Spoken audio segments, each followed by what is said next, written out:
Ladies and gentlemen, good day and welcome to the Triveni Turbine Limited Q3 and 9-month FY24 earnings conference call. As a reminder, all participant lines will be in the listen-only mode, and there will be an opportunity for you to ask questions after the presentation concludes. Should you need assistance during the call, please signal an operator by pressing star, then 0 on your touchtone phone. Please note that this conference is being recorded.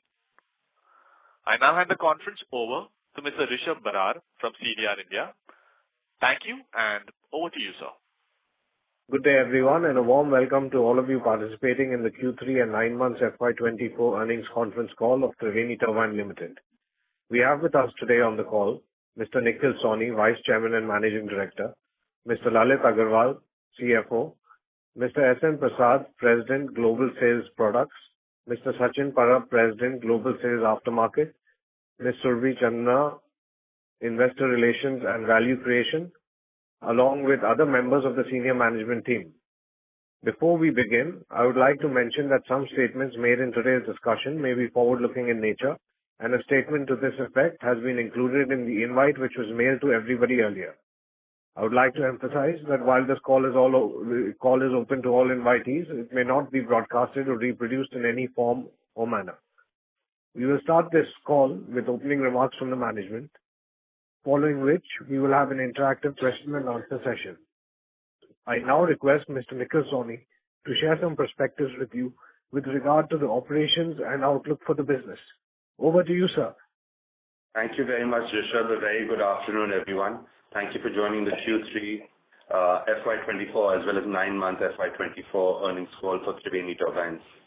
I'm extremely pleased to be with you today. Triveni Turbines continues on its robust growth path as demonstrated in the stellar results during the 9-month period ended December 31st, 2023. New benchmarks have been surpassed in key metrics of revenue, profitability, as well as order booking. The quarterly order booking, revenue and EBITDA have surpassed the 5 billion, 4 billion and 1 billion milestones respectively. And we've had the highest ever revenue in the quarter of 4.32 billion rupees, an increase of 33% year-over-year, as well as the highest EBITDA at 1.01 billion rupees in Q3 with up 35% and a margin of 23.4%, an increase of 35 basis points. The PAT for the quarter is at 683 million rupees, which is an increase of 30% year-over-year. And the order booking for the quarter is at 5.31 billion rupees, which is an increase of 26% year-over-year. For the 9 months, this is translated into a record revenue of 11.96 billion rupees, an increase of 36% year-over-year. The highest EBITDA ever at 2.74 billion rupees in the 9 months, up 39% with a margin of 22.9%, an increase of 41 basis points year-over-year. And the PAT for the 9-month period is at 1.93 billion rupees, an increase of 41% year-over-year. We have a robust closing order book as of the 31st of December at order booking for the 9 months is at 14.43 billion rupees, which is an increase of 27%. And the closing order book is at 15.75 billion rupees, which is an increase of 28%. The investments in cash on the book as at the end of the quarter is at 8.82 billion rupees, which is an increase of 31% year-over-year. The Board of Directors has declared an interim dividend of 1.3 rupees and a special dividend of 1 rupee, totaling 2.3 rupees as this interim and special dividend at this past board meeting. The board has also approved the establishment of a subsidiary in the United States, which will be called Triveni Turbines America Inc., which will be registered in the state of Texas in the United States. I'll give you more clarity as to our growth plans for this subsidiary and our ambition in our international expansions in the coming years. But beyond the highlights mentioned earlier, some of the key indicators to demonstrate our performance in the 9 months are that the earnings per share has grown an impressive 43% to 6.08 rupees at the 9-month mark, and order booking during the 9-month FY24 grew 27% to 14.43 billion rupees, with exports contributing 53% as opposed to 42% in our order book. With customer centricity at the core of everything that we do, it is our endeavor in recent years to expand not only our geographic presence and widen our offerings both in terms of product and aftermarket solutions. We also continue to strategically allocate investments for sustaining growth and maintaining a competitive edge. The results of these efforts are well demonstrated in our performance, with exports at 46% of sales in the 9 months versus 42% last year, and aftermarket as a percentage of sales at 33% in 9 months as opposed to 30% in the 9-month period of the previous year. This is, of course, a reflection of our order book from the product side, but also on the aftermarket side, our strategy to be more geographically dispersed and be closer to our customers, which we aim to do with our subsidiary in the US as well. Our inquiry book is growing, and in the 9-month period is up by 14%.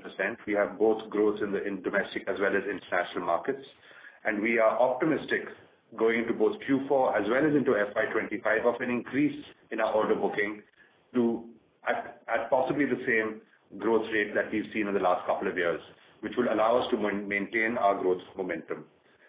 Manpower continues to be a key focus for the company. We grew our manpower base by about 20% in FY23. In FY24, we've grown our manpower base by about 15%, and our ambition is to grow it by another 20% in FY25. So therefore, we will be looking at people across the value chain as well as geographically to be able to add to the growth that Triveni Turbine believes that it will face in the coming years. The outlook for all the segments, be it in terms of renewable energy, industrial markets, aftermarkets, are all quite robust. Our concerted efforts to spend money in R&D and engineering to cater to products in the areas which are best suitable for our clients, be it in the renewable energy field, such as in solid municipal waste incineration or biomass-based IPPs, including waste heat recovery, are very robust. Equally, in areas of where fixed capital formation is required and which are required for a perspective of running both heat and power solutions, our solutions seem to be extremely appropriate. This includes the oil and gas segment, which is a growing segment for the company.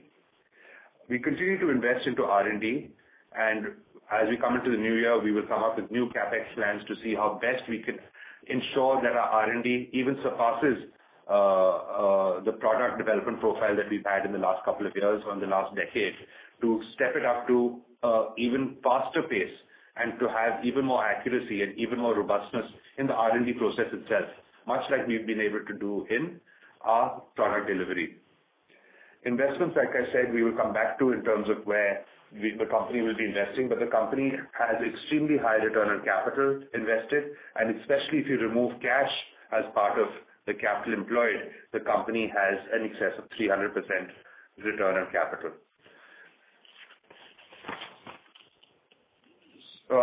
So with that, ladies and gentlemen, I'm sure that you have many questions. I'd be happy to answer them in our Q&A. Back to you, moderator. Sure. Thank you very much. We will now begin the question and answer session.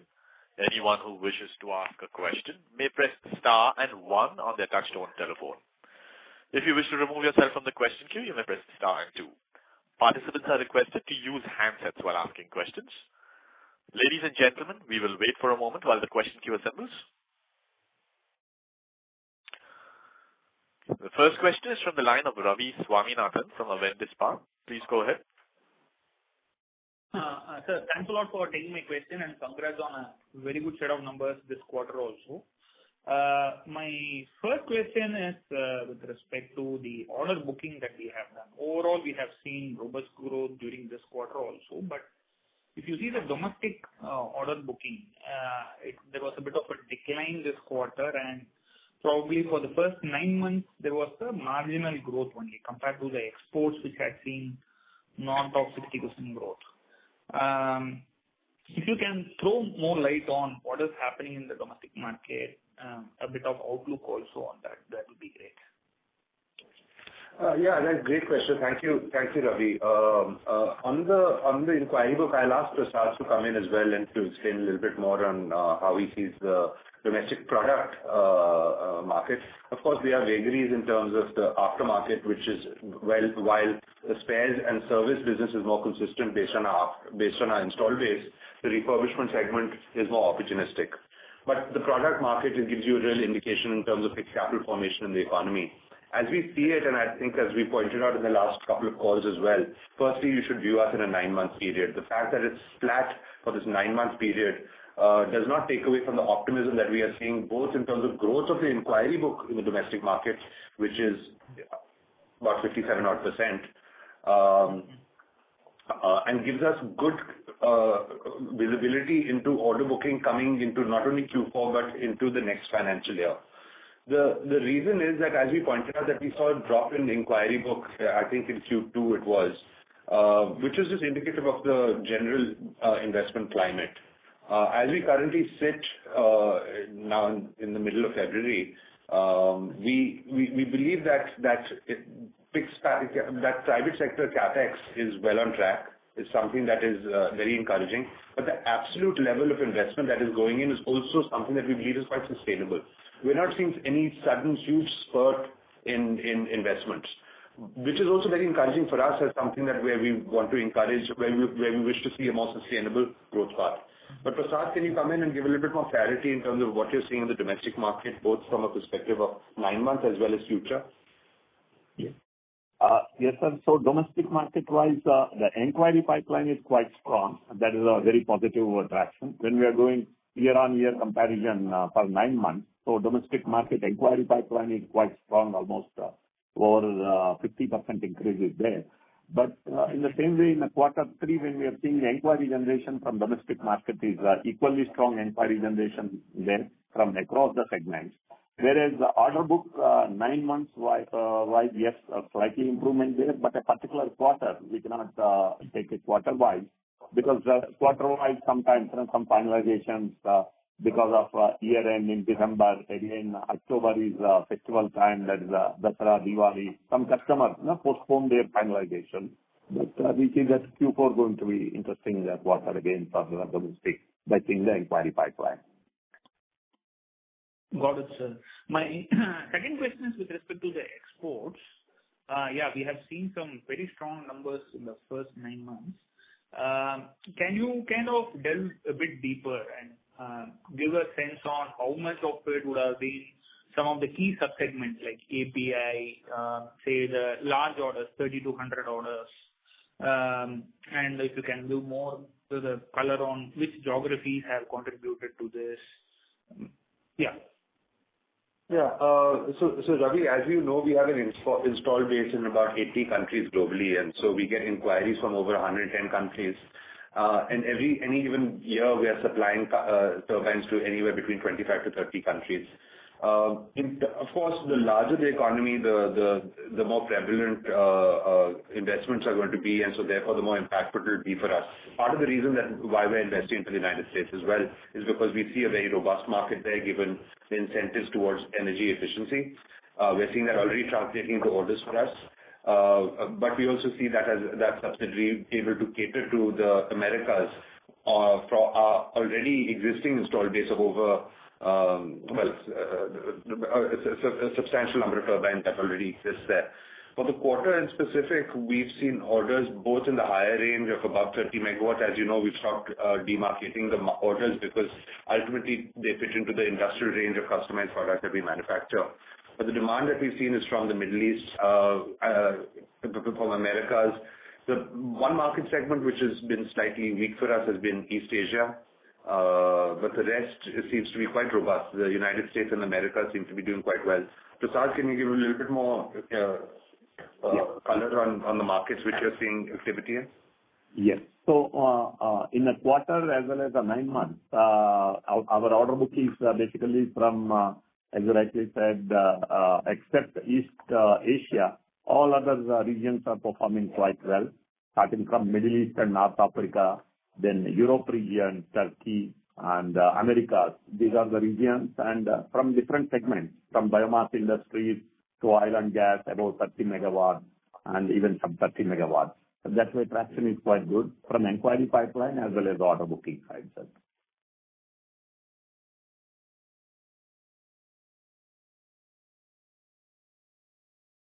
Thank you. The next question is from Amit Anwani from PL Capital. Please go ahead. Hi, sir. Thanks for taking my question. My question again pertains to exports.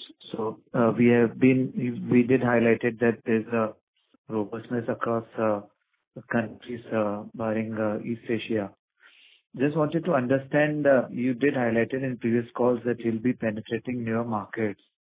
Just wanted to understand any progress on any new market, which can bring incremental growth. And second thing is the composition of exports. As you did highlight it, there is a strong robustness still you're seeing on order booking following this growth which we had in past 2 years. So will export be the high growth area versus domestic, and what could be the composition of exports in next 2-3 years? The composition number is very difficult to say because, very frankly, our approach towards the domestic and export markets are slightly distinct. In the domestic market, we see every inquiry across our desk, and so that's a market share question. So the size of the market in India is something that that Triveni Turbine can't control. But what we can control is our market share, something that we like to maintain. On the export market, it's more a question of visibility and to get visibility into orders. And so the strategy there is to build your inquiry pipeline because our conversion rate once inquiries have hit our desk is actually quite high. But I don't think we've talked about new markets. I think the fact was that we are already present in all the geographies that I've already spoken about. As far as our product specifications go and the applicability into certain markets go, yes, there are newer segments that open up to us. That is more of a technological question, not a geographic question, that we continuously try to invest into to see how we can open up greater and newer markets which allow for our product to be more relevant for our customers. These will include everywhere from on the renewable energy side, everything from geothermal to biomass to waste heat recovery, etc., that we've spoken about. On the industrial side, we pretty much cover all the industrial spaces anyway. There will be further push into the API oil and gas segment, both from the drive turbine as well as the power turbine segment. And so we see growth coming. We see appropriateness of our product profile. As we look forward in terms of as we see where exports will be as a percentage, it will definitely be a very strong growth market for us. And that's what we're investing into. We're investing into having physical presence close to our customers, to have a certain degree of proximity to our customers so we can give them the confidence to not only provide us with orders, but then also for us to cater to their aftermarket needs. This seems to have worked in certain categories and that therefore led us to this investment that we're going to make into the United States, which hopefully will be a model that we can replicate. The model in the United States itself is something that we'll flesh out in the next couple of quarters and come back to you, but it will involve a physical infrastructure of a shed. We keep in mind the fact that we have a manufacturing base in Bangalore. So we will be close to customers with the appropriate type of infrastructure that's required. Ultimately, we are very cognizant of our return metrics, and it's something that we will always maintain, much like we maintain on the PBT side of above 20%. So while exports as a percentage of sales will rise, that gives us more flexibility in our margin structure because that is a higher margin. These are higher margin orders. But we do have a lot of investments going into people in the next couple of years. And so therefore, we are cognizant of the cost that will go into helping build a more sustainable enterprise for Triveni Turbines. And we're very fortunate that the order booking and the revenue and the revenue growth that we will see in the coming years will be backed with high margin orders, which will allow us to offset any additional costs that may come from the future planning of the business. Sure. So my next question on API turbine.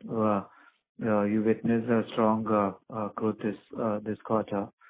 Our sense is that the oil and gas market domestically is slightly, the capex is getting deferred. Just wanted to hear from you, how do you sense and what could be the growth in API turbine in exports in domestic market, and how has been the contribution past 3 years? Yeah, we don't give the contribution numbers and a split, but I should tell you that from our perspective as someone who had a relatively low market share in this space, we've had extremely good reception by both domestic and international clients. These are very large clients, as you know, and the registration process and getting part of their purchase preference is a very large and Herculean effort. So once we're able to circum that, the reception from customers has been very good, and that is translating into orders as well. Oil and gas is a large segment because we are still not transitioning fully. Though having said that, a majority of Triveni Turbines orders do come from the renewable energy segment. So that is still the mainstay of what we see in terms of the capital investment in the market. Both in the domestic and international market, we see growth in the oil and gas segment. The inquiry levels from this space is higher, and we see both investment in the domestic space by oil and gas, as well as fertilizer majors, and we see this internationally as well.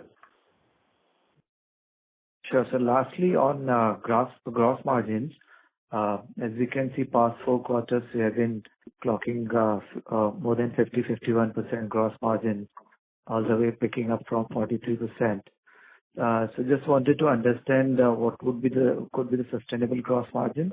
And second, on the other expenses, what was the charges for SADC this quarter?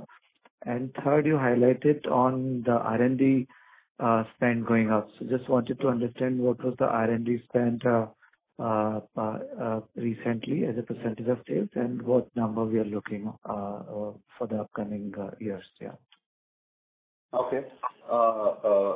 Many questions. On the SADC side, we don't give the split, but if you look at the gross margins, the business the raw material as a percentage of sales used to be somewhere in the region of about 52-53%. It's right now about 56%. Our attempt in terms of value engineering is to get this back down to about 52-53%. This is partly driven by 2 factors. One is certain servicing contracts have slightly lower margin, and that ends up impacting the gross margin levels. Also, it's dependent quarter to quarter on the percentage of exports as a percentage of sales. I would encourage you to look at our numbers for margin trend on an annual basis. It gives you a better idea. But what we see is there's no margin pressure. The commodity prices to a large extent have stabilized. We have larger rate contracts with our subcontractors and vendors, and we don't see volatility in raw material prices in the short term. Medium term may have some raw material variations in items such as copper, but we'll cater to that with long-term contracts. It's interesting that you point out about gross margins, because actually our tax rate for the quarter has also come up quite high, about 27%. But these will all get, we'll give better clarity when we look at it on an annual basis. Sure, sir. On R&D? Yeah. R&D, so last year we spent about a little bit over 1% odd in R&D. Our attempt will be to take this up to 3% plus. Now this will be a mixture of CapEx as well as OpEx. I think that this is required not only for our new diversification plans in R&D that we'll be doing. We've touched upon some of these elements in the past. But I think that it is important that when the company has the cash flow and the flexibility to be able to internalize capabilities on R&D, that we end up setting up infrastructure that we would be putting on a variable cost basis otherwise. Thank you very much, sir, and all the best. Thank you. Thank you. The next question is from Abhijit from Yes Securities. Please go ahead. Yeah, good afternoon, sir, and congratulations on a very strong performance again. Thank you. First question is on the API turbine side. So do we have a technical or technological collaboration with any foreign player or any player on the API turbines, or do we own the technology in-house? No, the company has no technology collaborations on any product line or any technology with anyone for any lines, be it API or other. Right.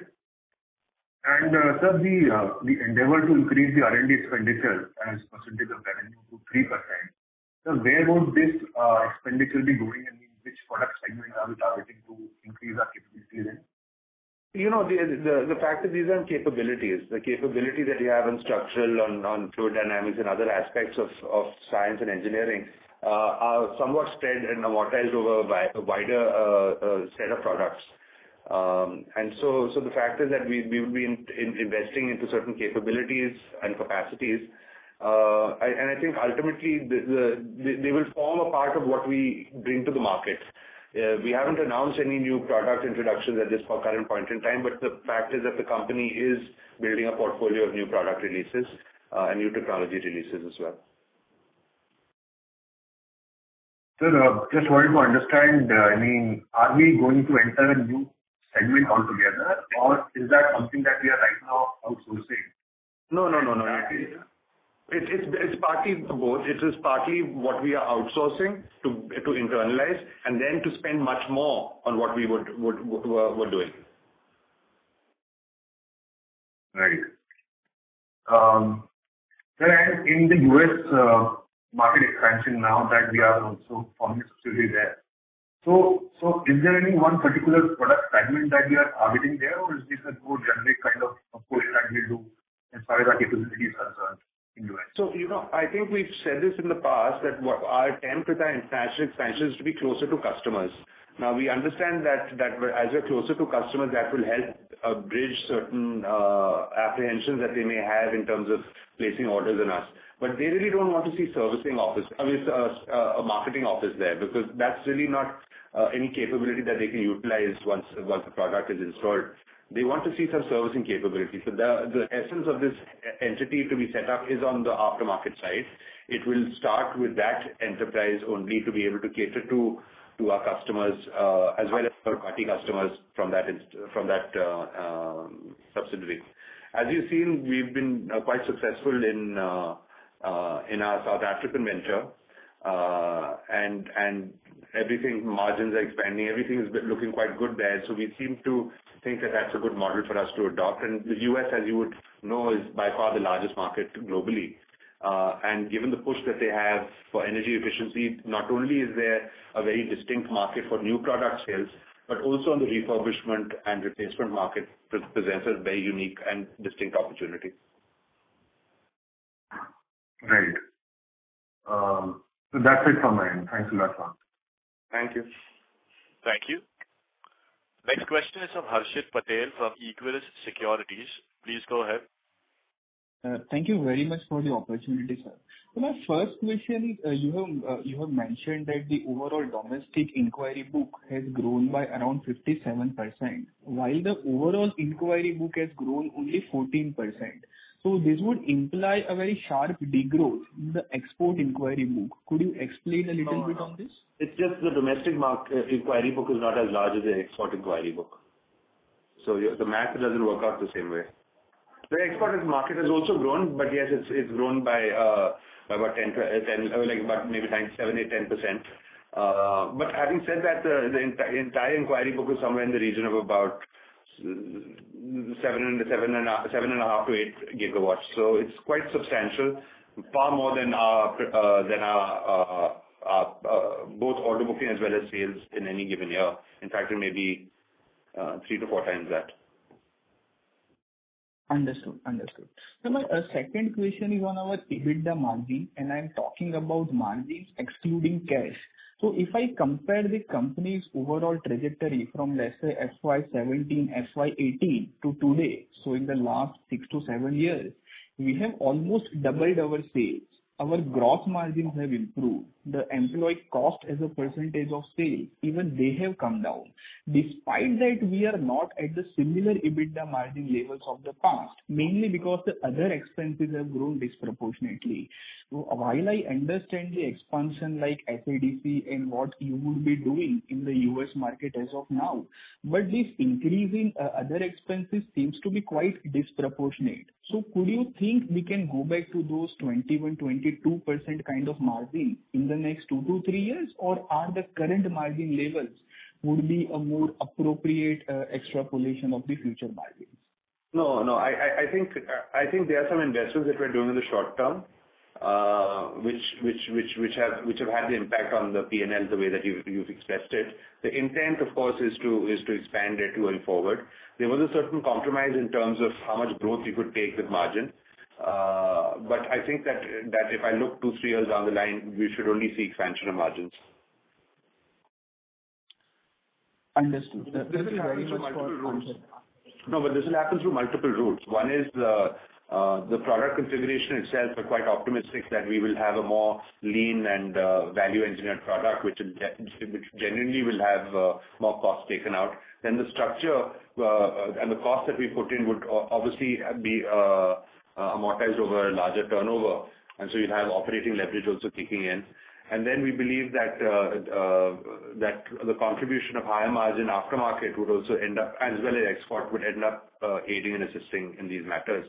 So there will be certain costs that we take in the short term, but that's why in the short term, I think it's that the way that we say it, that our PBT level, including other income, will be in any manner well above 20%. But to get back to an EBITDA number in excess of 20%, as you're talking about, without other income, is something that our attempt will be on, of course. Understood. Thank you very much for answering my questions. Thank you. Before we take the next question, we'd like to request participants to please limit your questions to 2 per participant, so that the management is able to address questions from all participants in the conference. Should you have a follow-up question, we request you to rejoin the queue. The next question is from the line of Chirag Muchala from Centrum Broking. Please go ahead.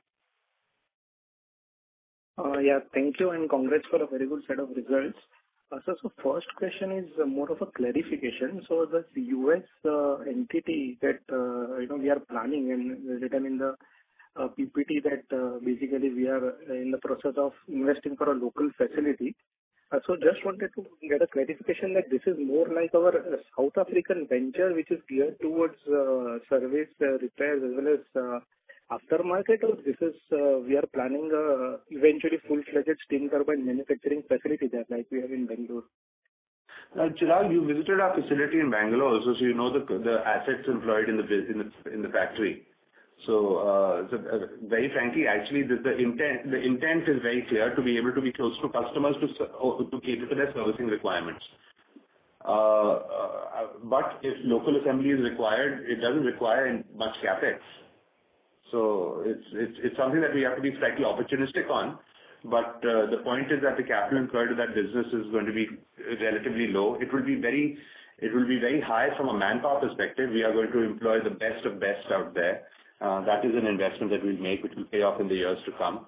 And I think that this is going to be our true step towards internationalization, of having a predominantly what I would say non-Indian workforce operating out of there. The infrastructure itself is going to be something that will be appropriate for what our requirements are. If the investment is reasonable, I think that the approach is right. It will be from the aftermarket side is our approach, and that is where we will cater to.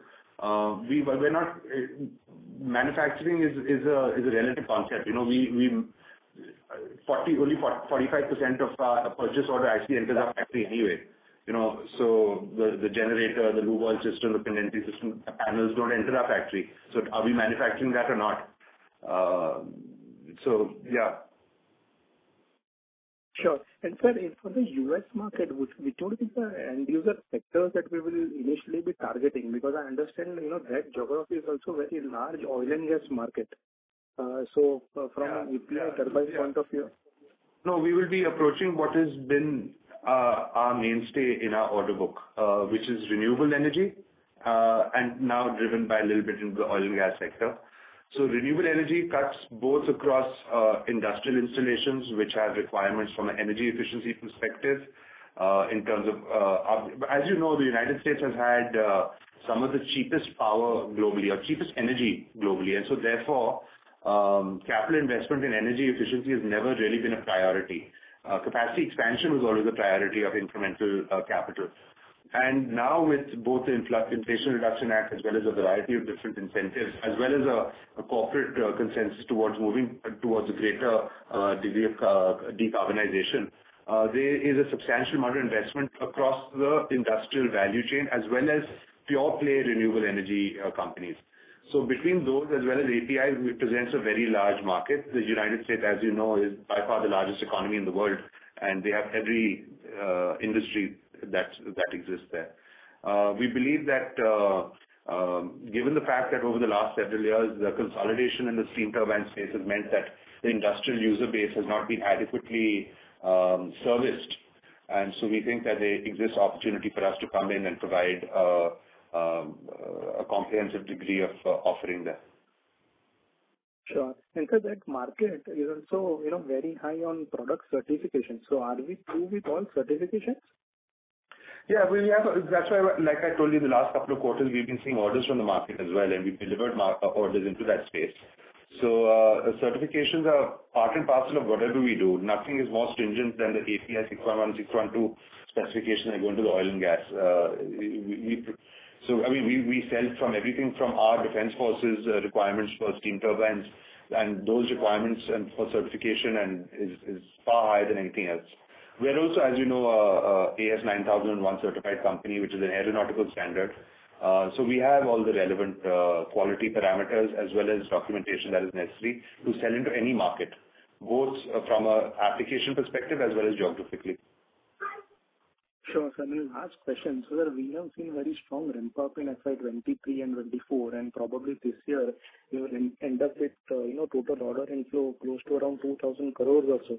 So on this base, considering our global opportunities, inquiries, as well as new growth drivers, over the next 2 to 3 years, will we still be able to grow at, let's say, a robust 20% plus kind of a number in inflows? Actually, a couple of years ago, I gave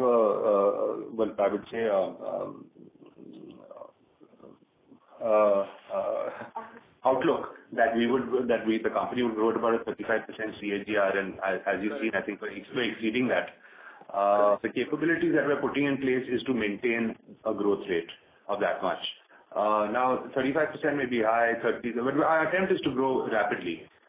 We think that there's an ample market out there which is uncapped and uncatered to, and there's a space for Triveni Turbine to participate in that with its current product line. Our expanded product line will allow us greater confidence to be able to grow and maintain growth. So for the ending order book of course, Q4 as we are in right now will be something that we think will be more robust than we've had in this current year already. So that will end the year well, but it will also allow us to, because the performance of Q4 is completely dependent on the order book that we have in the past. In fact, our order book as it currently stands provides us full visibility of growth into at least middle of Q3 of next year. And a bit of order booking in Q4 and Q1 of next year will provide us the growth that is necessary based on our past precedents. So FY25 also seems to be quite well catered to from a growth perspective. The inquiry book that we have and the growth in the inquiry book gives us confidence in the order booking that we will get into in FY25, which gives us visibility into FY26. Partly driven by the capabilities that we're setting up on the servicing side by being more local, but also the fact that there is a secular theme in terms of a greater investment into energy efficiency and into from the industrial side, which is for both heating and cooling solutions as well as renewable energy, but as well as oil and gas. Okay, sir. Thanks for the answers. Thank you. Thank you. Next question is from Amit Mahawar from UBS. Please go ahead. Hi, Nikhil. I just have two questions. First is, so in last so many years, the way you've grown both in product and after sales, and especially, in the global after sales market, it's an opportune time that, we understand from you the 5-year roadmap on where do you see Triveni on the global after sales market share and product share. If you can, give that broad contour, that's my first question. Yeah, Amit, thank you. That's we don't really provide a 5-year outlook, and we try to provide qualitative numbers rather than quantitative numbers. The reason is we're a pure play steam turbine company, and you have to understand that the competitors do look at our earnings call with a much more focused manner. But having said that, our approach is to be the most preferred turbine or the heat and power solution provider to our customers. And what do we need to get there? We need to provide the capabilities on the aftermarket side to be able to cater to them. Those infrastructures and capabilities that you put up on the aftermarket side need to be able to validate their investment from a refurbishment side, which is to go out to third-party work. The market share there is I think, a little bit difficult to calculate because is fully dependent on the opportunities that sort of are presented to you. If I look at it going forward, and we've discussed this, I think, in the past, both you and I, that the refurbishment segment presents a very unique opportunity for the company to scale very rapidly with a technological solution. And I think that we're scratching the surface there. This business has the potential to grow very rapidly, but you need to have the infrastructure and the proximity to customers. So I think the constraint to our growth is actually going to be people, is going to be the physical presence that we have in local geographies. So if we're able to then keep scaling this with on a yearly or bi-yearly basis, every couple of years, a new large presence in certain areas, I think it will allow us to maintain the growth rate for many years to come. So market share in India is something that we operate in a largely duopolistic market. They are the people who sell in, but it's a very price competitive market, and we're happy with that type of market share. We have a competitor who we deeply regard. They have a extremely good product range, and they're very aggressive as well. They keep us on our toes, and they're someone who we benchmark a lot against. On the global market, they're also our principal competition, but they have a near 75% plus market share. So there is room for us to grow in that market. There's room for us to expand our visibility. And so that's the way I'd rather put it rather than give you any quantitative numbers. But suffice to say that we're catering to a substantial growth in the next couple of years. So our plan is to maintain the growth that we've had in the last couple of years into the next couple of years to come. So, Nikhil, at least, I will just summarize it, maybe what you said, if I understand that you still significantly gain market share in 24 and after sales materially. And there are things that competition cannot copy from you, that you're displaying. So the second question quickly is actually linked to first. I'm sorry for that, but maybe Prasad and Mr. Mote, if possible, can also chip in and help you there. What is the kind of setup you are looking to create? You've invested in people 5-6 years ago. We can see very beautiful benefits of that already, right? And you're now again going beyond, the normal mandate, and seems that you are still going to significantly spend on people and more close to the market that you've been saying. So maybe next 4 to 5 years, how will the setup of Triveni, both on product and after sales, transition to? Qualitative assessment is welcome. Thank you, Nikhil. I'll let Prasad answer that. That's a very good question. I'd actually like to hear his answer myself. But in terms of split between aftermarket and the product, the fact is, as you know, a steam turbine product lasts with a customer anywhere between 20 to 40 years. So it presents a yielding opportunity for the company to be able to cater to our customers' aftermarket requirements, which is really a very sweet spot. This is something that if you do a DCF on with whatever cost of capital you can do it comes out to be a great annuity for the business. More than that is a fact. So to the extent that we're able to be extremely profitable on product sales, which we know that a lot of our competitors aren't, it helps validate the fact that we can grow on the product side to a substantial and to continue to grow that. We have right now in excess of 65% of our sales coming from the product. While we see from our competitors' viewpoint that in excess of 50% of their sales or 70% of their sales come from the aftermarket, and in excess of 100% of their profit comes from the aftermarket. So we think that we are looking at both as distinct growth avenues, which is the aftermarket and product. We think that both provide a good opportunity. But Prasad, why don't you give your views as to what you believe Triveni would look like? Yes. So, as you rightly said, yes, we are seeing both product and aftermarket. There's a huge opportunity there. And to start with the product side, Yes, we have a strong presence in some countries. We have a very strong market share. Some countries, there is a scope for us to improve the market share in biomass, the renewable energy segment. And coming to API, because our market shares are minuscule and there's a huge opportunity for us to grow in API. So what we see, the product as well as, so followed by aftermarket, because the API is the one segment where we are establishing our references.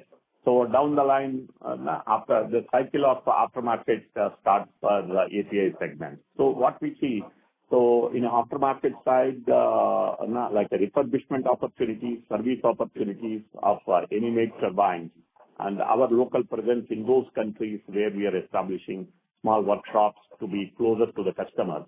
That will open is a big opportunity for us when it comes to aftermarket. And that facilities are that local service setup acts as a springboard for the products team also to give a comfort to customers. Our local presence will help them when they are taking a final evaluation call whether to buy products from Triveni. That way we see we are in right market in the right time and a huge opportunity there, both the renewable as well as the API segment based on our current market share. As today we are addressing over 80, 85 countries. Our fleet is there and our inquiry pipeline is coming over 100 countries. So we see strong growth going to come as the years ahead. Yeah. Thanks, Prasad, and thanks, Nikhil, and good luck. Thank you. Thank you. The next question is from the line of Himanshu Upadhyay from Burgle Rock PMS. Please go ahead. Yeah, hi. Congratulations on good set of numbers. This is a follow-up to questions or to replies in previous call and today also. That we are focusing to be more in geographically expansion, okay, and be more near the markets locally. Can you give an idea of what percentage of sales and technical manpower would be outside India currently versus 5 years back? And also the number of service centers, how they have increased currently versus 5 years back?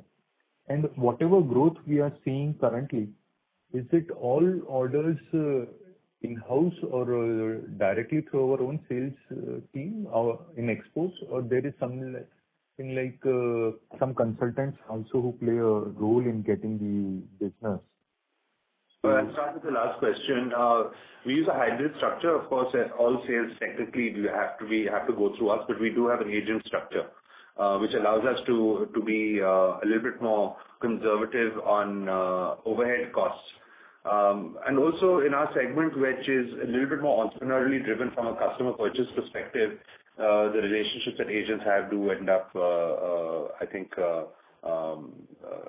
allowing us to make that inroad and break the barriers of Make in India, etc., which some customers may, in different geographies, may have a hesitation towards. So that was your first question. The other question?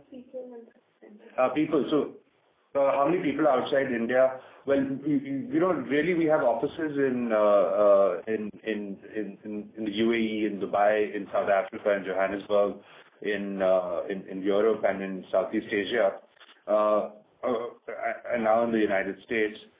In a total, in terms of people and personnel placed outside the country, I would say there is not more than 4 or 5% of the entire workforce.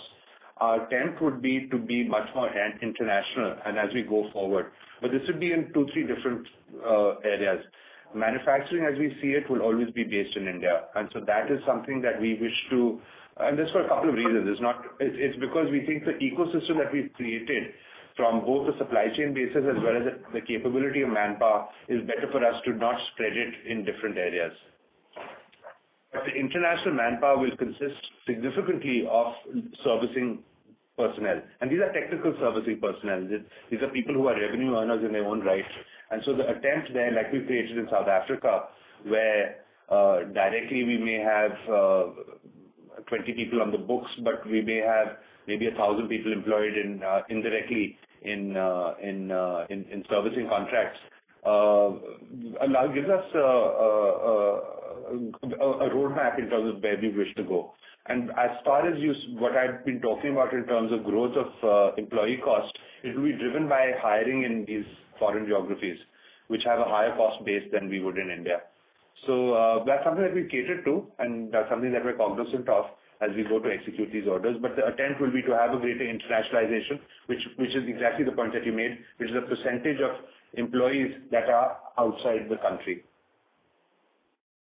Okay. And any ideal figure you think that service centers, this many service centers, can help us?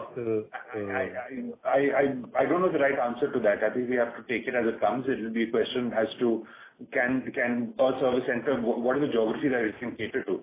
And that's something that we have to discover going forward. The SADC region is limited in terms of the industrial base that it has. In the US, we'll get a better idea. There are significant other growth opportunities, be it in Latin America, Central America, Europe, North Africa, Middle East, besides all of Southeast Asia, which has its own distinct areas. So we were taking it in a way, we were taking the growth in a way that what we can manage. But there are enough growth opportunities that are open to us geographically.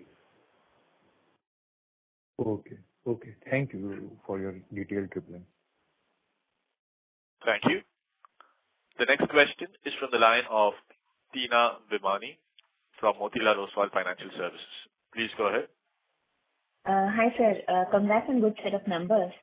My question is once again on refurbishment, where you've answered previous participant's question. Who are all your competitors in this refurbishment market? So basically, I want to understand how are Triveni's offerings different in refurbishment for a client to choose Triveni and not choose any other player or over any other player, and how fast can this aftermarket grow for the company in terms of as a share of sales, the way it is for the global competitors? Well, that's a great question, but there is no one answer to it. Every customer's requirement and their purchasing choice and preferences are different. There are certain things that are somewhat common through, which is that they do want a local presence. They want to know the references that you have in doing the work. They want to know what the capabilities that you have on the engineering side as well as the development side. What are the liabilities that you're going to be able to take, and what is the warranty and your balance sheet to be able to support anything that goes wrong. So the competition stretches all the way from the OEMs, if they're in business, to local workshops. And so that is your spectrum of competition, and they vary from market to market. Like I said, some customers would only go with the OEM regardless of what you offer, which is their risk aversion. As you can imagine, you can't approach a nuclear power corporation and say that I want to provide you spares for someone's turbine. They'll never let you in. So that's customer preference. But on the other side, where there is opportunity for third parties to provide services, we distinguish ourselves as being an OEM. There are not many OEMs that offer refurbishment and third-party solutions. And so we think that we operate in that space by having far in excess of the engineering resources and R&D resources than a local workshop may have. But more than that, the quality systems that are also necessary increasingly to provide robustness and reliability of offering for the refurbishment side is something that we consider. Because we've done refurbishment from everything from compressors to gas turbines as well. Having said that, a majority of focus is always on the steam turbine side. But the capabilities are quite common across all rotating equipments. And as we move forward, we will try to leverage those with the focus being on steam turbines, of course. Mm-hmm. Got it. And how much do you want, would you target to take this aftermarket share as a percentage of sales going forward over a longer period of time? The constraint, like I said, is on people and proximity to customers for the growth of that business. As far as the product sales go, we are extremely profitable on the product sales, so we will push that to the extent that we can. We see enormous growth opportunities still from the product side. You can see it from our order booking, which we aim to sustain in the coming years. And so very frankly, as we look at it right now, we are at currently maybe 65-35. I would imagine the next couple of years, despite the high growth in the product sales category, that refurbishment and aftermarket would be able to pick up market share on a relative basis. And so we think that if incrementally, if that aftermarket as a percentage of sales is growing by a percent or two a year, that's something that is fine, that we're happy with, as long as the product sales also grow. Okay. So it won't be at the cost of the product sales. No. I mean, but the product sales provide you with a great annuity. You know, the margins that you can get from the aftermarket for spares and service for your own product is far in excess of anything that you can get on the refurbishment side, as you would imagine. Yeah. Right, sir. And if you're expanding more on the aftermarket side across different other geographies also, the way you are now doing it in US, can it also have an impact on overall other expenditure or the localization cost in a way more than what you would have seen in SABC? I'm not fully following the question, but having said that, if I look at it on the growth plans of the business in terms of investment of capital as well as operating expenses, these are all catered to. There will be certain investment costs. The fact is that the entity that you have in South Africa was smaller both in size and scope, as well as the potential that our market could create. The potential of the US market is higher. We have more confidence going in, so we're ready to sort of upfront the investment costs that may be necessary for a market like that. So because we anticipate very high growth. But having said that, the entity, we come up with some more clarity in the next quarter in terms of what the exact investments would be like. But these are all very manageable in the entire base of the company. Having said that, we are cognizant, like I said in the beginning, of our return metrics, and we wish to maintain those return metrics on the return on capital side as well. Got it, sir. That's it from my side. Thank you. Thank you. Thank you. The next question is from the line of Aditya Gupta from Tara Capital Partners. Please go ahead. Hi, good afternoon. Thanks for taking my question. First, what's your capacity utilization right now, both for domestic and exports? Largely capacity is not a constraint for us. We've disclosed in the past that we have the capacity to manufacture in excess of 250 odd turbines, and we're well within that capacity. We have the flexibility to expand that capacity on a variable basis by increasing shifts. So capacity is not a constraint, and neither is it a large capital cost for us.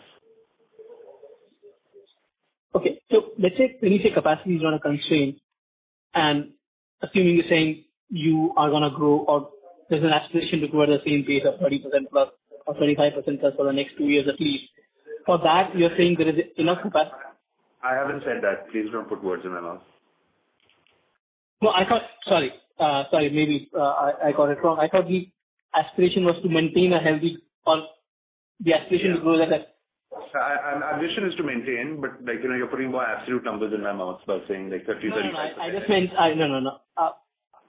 Sorry about that. I was saying that maintain the growth pace. Yeah. For that, there's enough capacity. There's enough capacity to take it through. Yes. And in fact, actually, if you've heard our conference calls in the past, we expanded our capacity by first 50% and then another 50% with a total investment of, I think it was 20 crores and then 30 crores. So the capital investment is also not that much, and it took about 9 months for it to come online. And so, which is well within our order visibility and inquiry visibility. So that's not a constraint for us.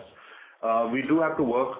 Another point which you bring up, which is very relevant from a capacity utilization perspective, is the capacity of our vendors and subcontractors.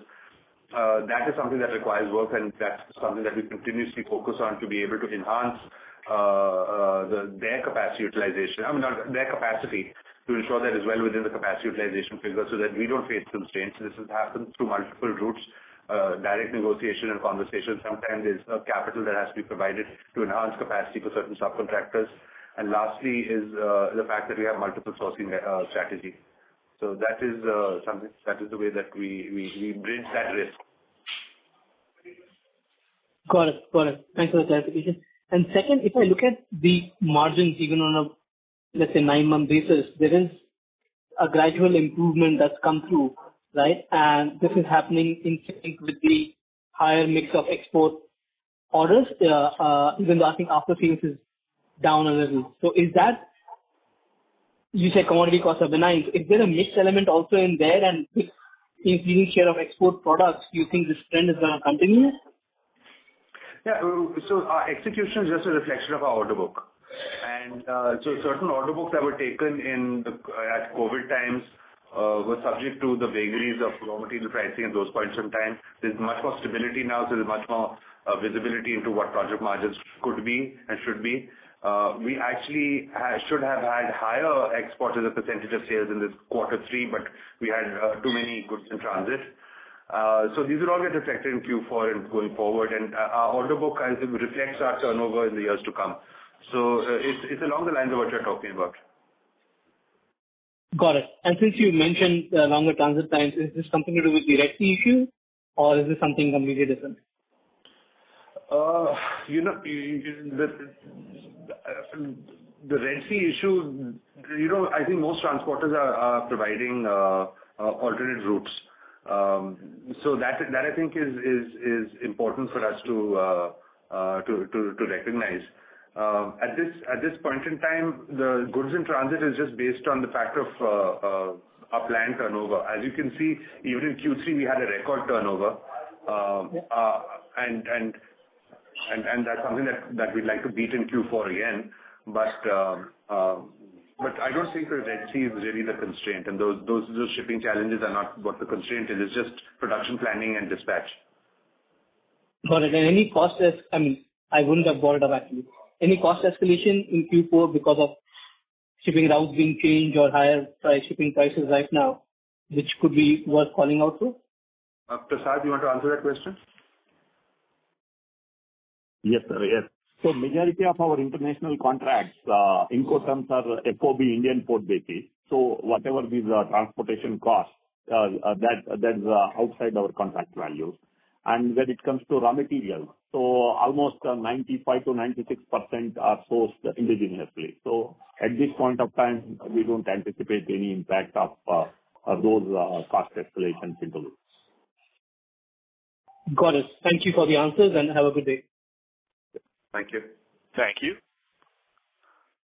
The next question is from the line of Vimal Sampath, who's an individual investor. Please go ahead.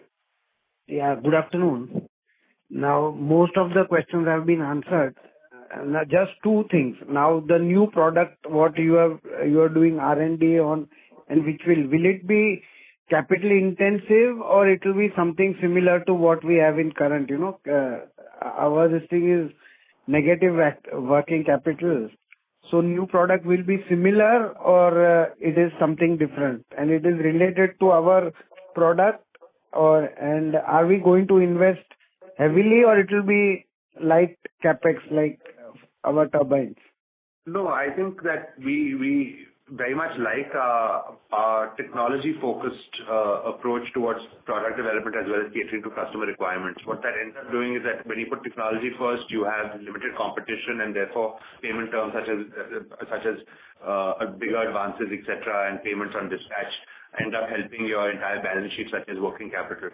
So I think the intent will be to sell the same way, sell as a technology product, and manufacture as well as develop in the same way. But I wouldn't like to put too much focus on this new product development. It's something that this is something that we invest in. It will come through in a number of years, but the approach will be very similar to the way that we'd like to approach our current business. Right. And second thing, US thing also, it will not be very capital intensive, you are saying, correct? So we'll give it will be very manpower intensive. The capital investment, we'll come up with the exact numbers to give you in the next quarter, but it's something that is very manageable for Triveni. Of course, you'll have to keep in mind that the costs in the United States are higher than they would be in India. Right. But despite that, but I think it will be a huge market for you. I mean, it will be more than what we are doing in all countries put together, something like that. Yes, hopefully. Yeah. Okay. Thank you very much. Thank you. We take the last question from the line of Roland Nandu, who's an individual investor. Please go ahead. Yeah. Hi, management. Thank you. Thanks a lot for taking my question.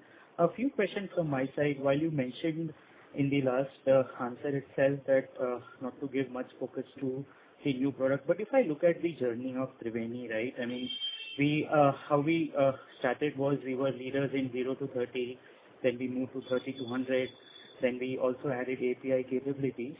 So when it comes to the aspirational target market that we want to cater to in, let's say, 3 to 5 years time, where are we right now, and how big can that aspirational target market be in the context of what we are currently catering to? Can it be 1.5 to 2x of the existing size, or what is the kind of aspirational target market that we want to get to in 3 to 5 years time? You see, the market is changing quite rapidly. It's benefiting us also, but it's changing quite rapidly. Ultimately, what is it that we're providing? We're providing solutions for industrial heating and cooling as well as distinct renewable energy power generation solutions. So each of those will have different applications from a product development and technology development perspective. It doesn't mean suddenly that we're going to start making air conditioners. That's not the objective of any product development. But the industrial heating and cooling market and requirements are quite distinct. Renewable energy has greater play in terms of the possibility that may come about.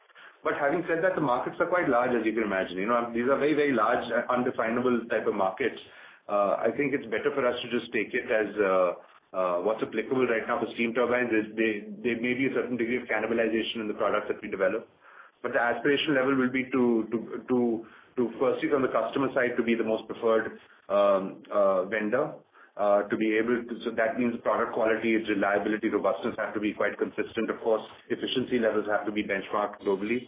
At the same point in time is to keep expanding the growth potential and opportunities to be able to be more impactful on the industries and communities that we serve. And I think that we will end up doing that in time to come. Sure. So, if I understand it correctly, there would be some cannibalization out of because of the new product. But is it also fair to say that maybe we are moving out of just being a steam turbine player to more of a turbine player in few years' time? Is that a fair way to look at things? No. We're a steam turbine manufacturer, and I would encourage you to look at us as a predominantly steam turbine manufacturer for the next several years. And actually, it's not next several years. So whatever new products that we will start will happen at an incremental level.